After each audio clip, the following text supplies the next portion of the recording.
السلام علیکم دوستوں۔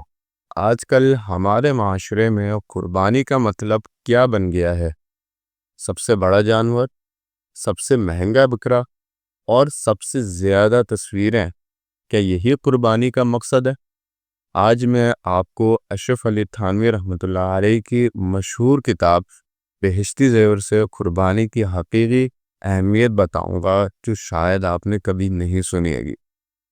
دوستوں، ہر سال جب عید الاضحیٰ آتی ہے تو ہمارے گھروں میں، محلوں میں اور سوشل میڈیا پر صرف ایک ہی بات ہوتی ہے: کون سا جانور لیا، کتنے کا لیا اور کتنا بڑا لیا۔ لیکن کیا آپ جانتے ہیں کہ یہ سب کچھ قربانی کے اصل مقصد سے کتنا دور ہے؟ آج کے دور میں قربانی بن گئی ہے ویلتھ کا ڈسپلے، سوشل اسٹیٹس کا میجرمنٹ، کمپٹیشن اور شو آف کا ذریعہ، لائکس اور کامنٹس کا کھیل۔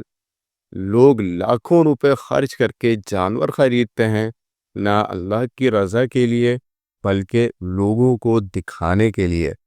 مگر کیا یہی وہ قربانی ہے جس کا حکم اللہ تعالیٰ نے دیا تھا؟ بہشتی زیور میں حضرت علامہ اشرف علی تھانوی رحمۃ اللہ علیہ نے بہت خوبصورتی سے بیان کیا ہے کہ قربانی کی اصل یہ ہے۔ جب حضرت ابراہیم علیہ السلام نے خواب میں دیکھا کہ وہ اپنے بیٹے اسماعیل علیہ السلام کو ذبح کر رہے ہیں تو انہوں نے فوراً اللہ کے حکم کو مان لیا۔ یہاں کیا تھا؟